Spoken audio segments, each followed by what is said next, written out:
Hola a todos y todas. Estamos aquí en el primer podcast de Pensando en Política. Nos acompaña Pablo Torrejón. Hola, ¿qué tal? ¿Cómo están? También estamos con Daniel Charnilo Hola, ¿qué tal? y Tomás Silva. Hola, ¿qué tal? Gracias por la invitación. Cuéntanos un poco, Daniel, ¿qué te trae por acá?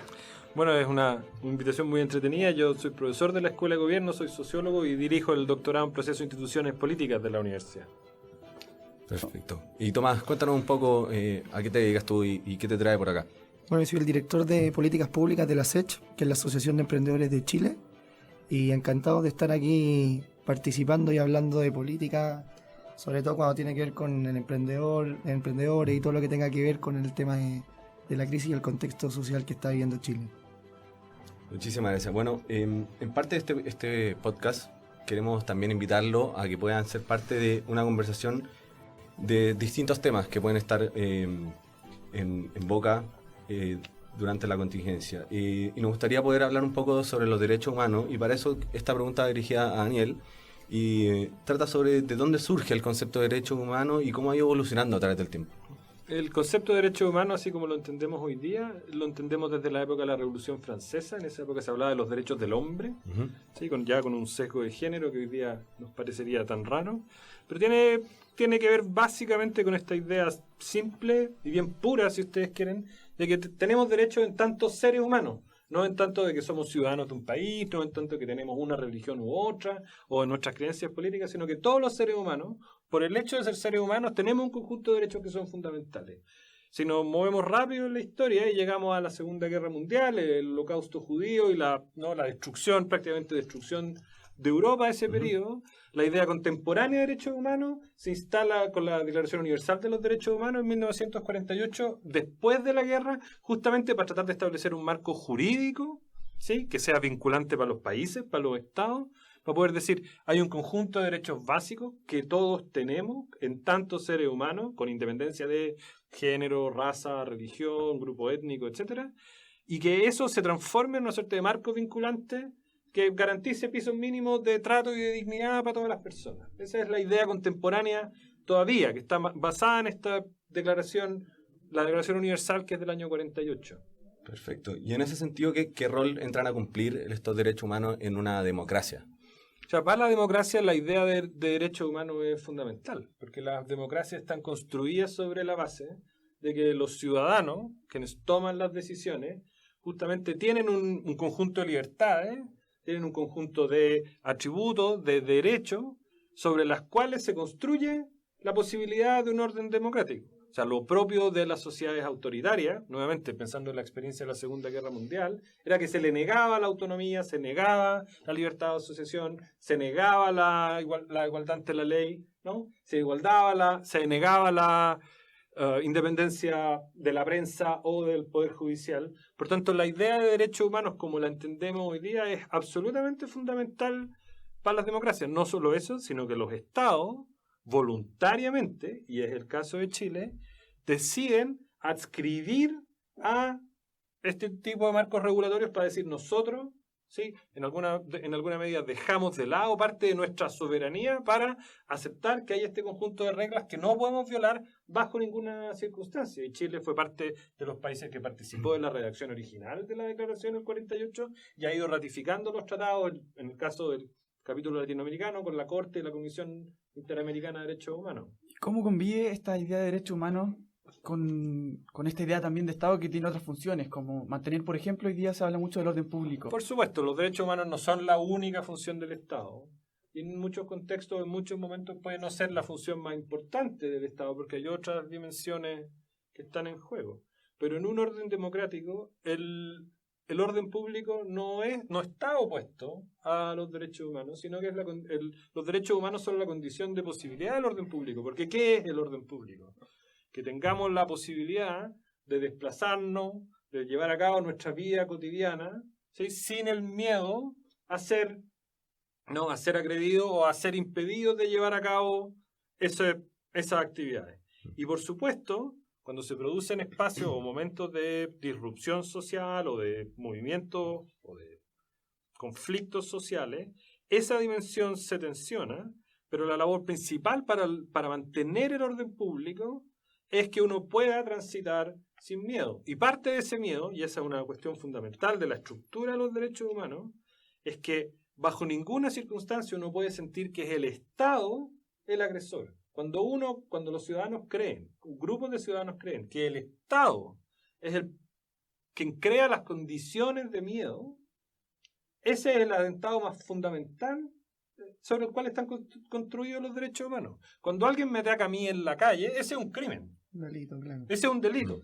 Y nadie está exento de eso, nadie está más allá de la ley, sino que uno espera que el Estado me venga a proteger, justamente. Pero si el Estado es el que me está agrediendo, o sea, la idea de orden público mismo colapsa.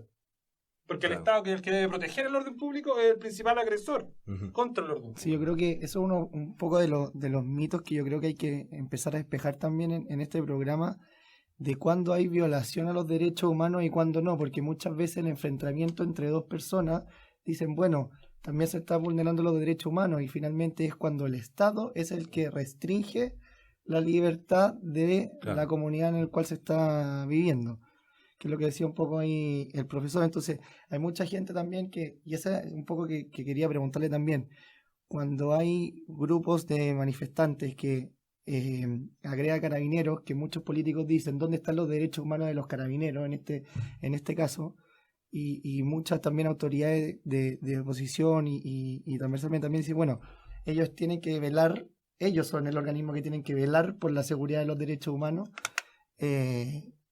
y por eso era más que nada que pudiera corregir y ahí despejar ese mito que está dando vuelta. Pensémoslo así. Cuando alguien agrede a un carabinero, eso es un crimen. Eso está sancionado en la ley, esa persona se puede ir presa y uno podría incluso decir se debe ir presa. Eso está tipificado, no hay duda, no hay ambigüedad, no es aceptable, ¿sí? Pero no hay ahí una violación a los derechos humanos porque es un civil que ataca a un agente del Estado. El único que viola los derechos humanos de los carabineros es el Estado cuando obliga o pone bajo presión a los carabineros a actuar contra la ley. Si en los derechos humanos de los carabineros, el principal agresor, porque esa está en la naturaleza, lo que son los derechos humanos, es el propio Estado.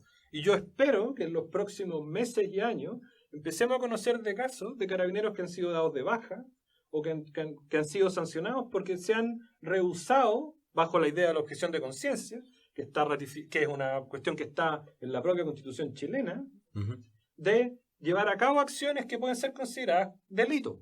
Entonces, los carabineros tienen derechos, como todos nosotros, y no tienen por qué aceptar, si ustedes quieren, que sean agredidos. Pero la violación de los derechos humanos de los carabineros la comete solo el Estado, porque axiomáticamente, por definición, es el Estado el que ejecuta eso. Así que fue un poco el ejemplo que estuvo dando vuelta esta semana, que cuando Carabineros golpeó al anciano de 69 años, que también, si uno veía todo el video, también era el anciano que antes había pegado una patada al carabinero. Pero claro, como dice el profesor, probablemente el anciano se debería haber ido detenido y el carabinero cometió violación al derecho humano por... Claro, la pregunta que quería hacer en ese ámbito es que ¿es solamente un problema del uso desproporcionado a la fuerza o hay algo más profundo detrás en cuanto a en violación a derechos humanos? Yo creo que el uso proporcional de la fuerza es una dimensión muy fundamental de la discusión de derechos humanos que tenemos hoy día. La idea de derechos humanos no se reduce a eso. Hay cuestiones que tienen que ver con la integridad física, con la integridad emocional, con la integridad corporal, con la posibilidad de desarrollar una vida bajo condiciones de no apremio o de no restricciones indebidas. Pero hoy día buena parte de la crisis de derechos humanos en Chile tiene por un lado que ver la proporcionalidad y por otro lado el que el Estado de Chile, tanto las autoridades políticas, y en este caso estoy pensando en el presidente de la República, en el Ministerio del Interior, en el Ministerio de Justicia y posiblemente en los intendentes, que son los encargados del orden público, ¿sí? No ha habido claridad, o más bien, sí, no ha habido claridad respecto de cuáles son los protocolos y cuáles son los compromisos que el Estado ha tomado y cómo esos se están llevando a cabo. O sea, es muy preocupante que a la vuelta de vacaciones hayamos tenido a todo el aparato político del gobierno diciendo que no vamos a aceptar más ¿no? Desórdenes en la vía pública. No les vamos a seguir regalando la calle a los manifestantes. Esa, como declaración jurídica, ¿sí? Es una declaración sumamente grave, porque es si uno lo quiere construir jurídicamente, y uno podría hacerlo, es una amenaza contra la población civil respecto del tipo de uso que es aceptable o no en la calle. El Estado no se puede anticipar a eso de esa manera. Muestra que hay protocolos que son insuficientes. Muestra que hay poca claridad respecto a qué son los derechos humanos. No significa que la gente pueda, ¿no? Que la gente, los manifestantes anden haciendo barricadas como locos. Que eso les dé carta blanca. Al contrario. Hablemos de eso entonces. Hablemos de cuál es el espacio para los manifestantes. ¿Hasta dónde puede llegar el espacio como medio para legitimar posturas y fines que tienen los manifestantes de demostrar injusticia, violencia, se le puede llamar desde un límite a otro, digamos? ¿Hasta dónde? O sea, la legitimación de la violencia en una sociedad democrática es un tema súper sensible. Y parte de la crisis que tenemos hoy día es que estamos en esta situación en que no sabemos, ¿sí? Por un lado, cómo contener la violencia que no viene de Carabineros, y hemos perdido la confianza de que Carabineros, que es que debiese reponer ese orden, ¿sí? Tampoco lo está pudiendo hacer. Así que en ese sentido, si ustedes quieren, hay en alguna medida, hay una forma de expresarse violentamente que es profundamente contraria a la convivencia democrática. El problema es que una vez que, si ustedes quieren, ese hilo delgado se quiebra, esa hebra se debilita, es difícil volver a una situación nuevamente anterior o pacífica. Y en ese sentido es porque se ha relativizado un poquito la violencia, como que se le ha dado distintas miradas cuando debería ser prácticamente una sola, O sea, como dependiendo de quién de quién la ejerce.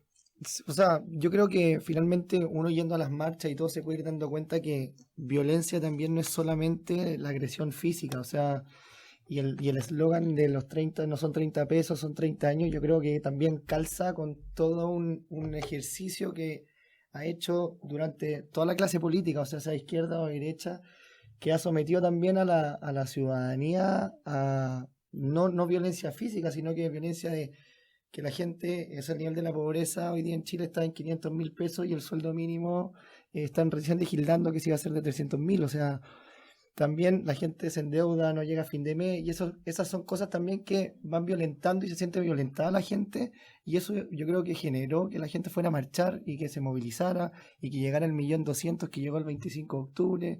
Claro. También, obviamente, descartando y no también promoviendo, ¿cierto?, la violencia física que se ha generado en Chile, porque los últimos semanas y el fin de semana pasado se están enfrentando mismos ciudadanos del mismo país, se están agarrando a palos, que cosa que no debiese pasar, pero lo importante es ver el por qué se genera ese enfrentamiento y por qué llega la primera línea, por qué llega la violencia, por qué ese enfrentamiento y por qué llegamos a eso. Lo interesante es ver como todo el recorrido que se genera para poder llegar a eso, más que la violencia en sí. Déjame tomar un punto, yo creo que es súper importante lo que dice Tomás. La violencia es un fenómeno social universal. Siempre ha habido violencia, todas las sociedades conocen violencia. La violencia no es un hecho aislado, porque la violencia de género es una cuestión que las mujeres experimentan de forma cotidiana, la violencia verbal que uno recibe cuando va cruzando la calle, en la interacción entre el automovilista y el ciclista. O sea, la violencia es una dimensión fundamental de la vida humana, nos guste o no nos guste. El tema es que la organización de las sociedades democráticas está construida sobre la base de ir encapsulando los espacios de violencia que son aceptables. Por eso los tribunales de justicia, por eso la policía es una institución tan importante, y si a la policía se le pasa la mano, entonces es así de grave, si la policía comete exceso, no es trivial. Y por otro lado está el que cuando las injusticias están construidas de forma tan sistemática, que para determinados grupos de la población eso queda construido como un acto violento. En vez de ser una institución legítima, la educación queda construida como una situación violenta. Yo creo que ahí hay algo muy importante que dijiste, Daniel, que en el fondo Carabineros en este caso y el gobierno, el Estado, debiese entregar los mecanismos para que no exista este tipo de violencia. no que agudicen la violencia en sí misma.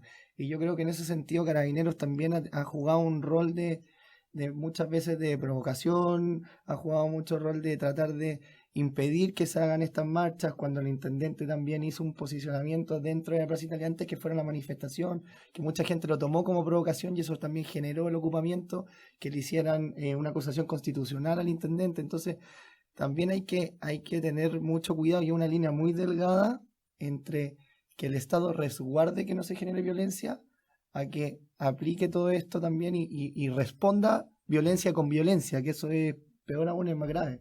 Y en la medida en que entramos a un proceso constituyente, que yo sé que es un tema que les interesa, es cada vez más importante entonces que seamos capaces, entre todos, de contener los espacios de violencia.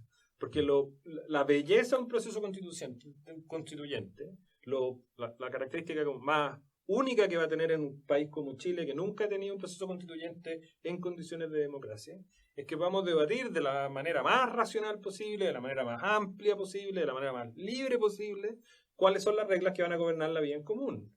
Y si algunos de los actores sienten que lo están haciendo bajo presión, eso le quita legitimidad al proceso. Por eso es tan importante entonces que la policía tenga credibilidad. Porque si no tiene credibilidad, eso tensiona de mala forma el proceso constituyente. Y por eso también es muy importante que progresivamente veamos menos violencia en las calles y que haya, durante el proceso constituyente, tengamos las condiciones más pacíficas de interacción, de forma tal de que el proceso constituyente sea el que encauce la discusión y no al revés. Yo considero que son son inversamente proporcionales. O sea, en la medida que haya menos violencia, se va a poder llevar a cabo de mejor manera el proceso constituyente. Finalmente, yo creo que también Daniel da un poco en el clavo de que justamente instituciones que están en la élite tomando decisiones son justamente las instituciones que están más poco legitimizadas por el pueblo. O sea, está Carabineros, que tiene poco porcentaje de aprobación, está el gobierno, que tiene un poco porcentaje de aprobación, está el Congreso, que está peor todavía que los dos. Entonces, finalmente la gente, ¿qué es lo que dice? O sea, nos están gobernando gente que tiene poca credibilidad. Y por eso también han salido a marchar, pero para poder hacer un proceso que sea, entre comillas, bonito, que se pueda llevar a cabo con libertad de expresión, porque hoy día uno tiene temor también a poder expresarse libremente porque de repente te puede causar problemas. Necesitamos también un grado de estabilidad y de tranquilidad. Bajo este fenómeno de la violencia que estamos hablando, ¿dónde entra la primera línea en lo que se viene y como fenómeno mismo, como caracterización? A ver, yo creo que aquí todos los que hablan han hablado y vamos a seguir hablando por un buen rato de primera línea, tenemos que asumir el punto de partida de que este es un fenómeno nuevo, es un fenómeno emergente, que no está estudiado de manera profunda, así que tenemos hipótesis. ¿No hay en otros países? Hay en otros países, pero la investigación comparada también hay que tomársela con cuidado. Yo creo que podríamos compararla con algunas, por ejemplo, de los fenómenos que pasó en Hong Kong. Yo creo que hay paralelos con los inicios de la primavera árabe, pero no es llegar y hacer comparaciones entre Marruecos o claro, Egipto y Chile. Esas cosas toman tiempo y hay que hacerlas con cuidado. Entonces, yo sí tengo algunas ideas que quiero compartir sobre la primera línea, pero me parece súper importante decir aquí no hay verdades empíricas que realmente sepamos. Déjame dar dos ideas para que lo conversemos. La primera es que yo creo que hay que entender que la primera línea genera un tipo de acción política y es un tipo de violencia política. Se ubican en el centro de las ciudades, buscan impedir el desplazamiento de la gente, destruyen propiedad pública, destruyen propiedad privada, se relacionan de forma violenta con Carabineros. ¿Es una manifestación política legítima? Yo no tengo ninguna duda que es una manifestación política. Si es legítima o no, esa es una discusión, yo creo, un poco distinta. Yo tengo diversos reparos respecto de ese tipo de acción política. Pero lo que me parece que es como debiese ser el punto de partida es aceptar que el mensaje es político y el objetivo es político. El fin del capitalismo, el fin de un Estado opresor y patriarcal, es lo que en los años 70 habríamos llamado violencia insurreccional. Hoy día no hablamos en el lenguaje de las vanguardias, ¿no? El lenguaje, no hay una articulación ideológica como la que uno esperaba, no sé, en el marxismo en los años 60, Claro. pero a mí me parece que el conjunto de otros fenómenos asociados a la primera línea, lo que hemos escuchado del Sename o de los narcos, es un fenómeno aledaño que va construido alrededor de un tipo de violencia que es estructuralmente política y con objetivos políticos. Claro. Y en ese sentido, para ser un poquito claro y entender de que no sabemos mucho en qué se compone, sí saber que es tan heterogéneo y que quizás no es solamente un grupo que comparte una idea, sino que pueden ser varios grupos que están y pueden tener ciertas cosas en común. Totalmente, yo creo que no hay tal cosa como un grupo, posiblemente a ratos no hay ni grupo, sino que es una relación bastante contingente, pero hay cosas que sí sabemos y ahí sí la investigación comparada nos ayuda. En general son grupos que tienen más educación que el promedio de la población. Uh-huh. Y si piensan en un hecho muy simple, inevitablemente la primera línea es un grupo relativamente joven y ustedes son la generación más educada en la historia de Chile. Así que solo por una cuestión de probabilidades, ¿no? Esos son grupos Claro. con niveles de educación relativamente altos. Educaciones secundarias completas, muchos con paso por la universidad. Sabemos que no son los grupos más pobres de la sociedad. Hay grupos de los más pobres que se unen a este fenómeno, como yo decía, pero en general son clases medias bajas, donde hay niveles altos de frustración, donde las expectativas de que si uno iba al colegio, estudiaba, o si no conseguía un mejor trabajo, uno iba a conseguir una casa o cambiarse de la salud pública a la salud privada, porque la salud privada era mejor, y esas expectativas no se cumplen. Y ahí la investigación comparada sí nos ayuda, porque ese tipo de cosas son fenómenos que venimos observando en las primeras líneas de 1870 en todo el mundo hasta las investigaciones más recientes. Hay que mirarlo en detalle, hay que estudiarlo en detalle, pero la investigación comparada algo nos dice. Perfecto. Sí, yo creo un poco también que en el tema de la primera línea hay que entender el por qué uno llega a ser primera línea también, que eso es un fenómeno muy curioso, yo creo, de estudio. O sea, el por qué una persona está dispuesta a pararse con un escudo y tratar de dejar que no pase carabinero a la zona de manifestación, y por qué el descontento y la rabia que llevan dentro también la gente de la primera línea. Yo hoy día estuve leyendo el reportaje que sacó Zipper, que habla de la primera línea solamente, que hay una periodista que se introduce dentro de la primera línea y empieza a entrevistar caso a caso a gente que es parte de la primera línea, y ellos dicen que se juntan de forma natural, o sea, se congregaron de forma natural. De hecho, cuenta el caso de una persona que tenía una antena de televisión en su casa y la llevó para poder entregársela a la gente de la primera línea, y terminó siendo una persona de la primera línea. Y él decía que desorganizadamente se habían juntado, pero cada uno cumplía una función dentro de todo este proceso. O sea, había unos que apagaban las bombas lacrimógenas, otros que pirquineaban la calle para poder juntar las piedras, otros que estaban con la primera línea del... Entonces, también ahora se ha hecho como una organización bien estructurada, organizada, y ellos dicen que traten de separar también la primera línea con los violentistas y con los saqueadores. De hecho, uno contaba ahí también que ellos habían ayudado a apagar el incendio que se había producido en el cine ahí en el centro. Entonces, que trataran de vincular un poco la primera línea con el resto de los encapuchados. Yo no sé si eso se podrá, porque hay mucha gente que asocia la primera línea con la violencia, con los saqueos, con la quema del metro, etcétera. Y yo creo que es un fenómeno que se está estudiando, pero hay que ir viendo el perfil del Muy interesante este fenómeno de la primera línea, y que queda mucho todavía por saber. Muchas gracias, Daniel. Muchas gracias, Tomás. Gracias por la invitación. No, muchas gracias. Muchísimas gracias. Esto fue Pensando en Política.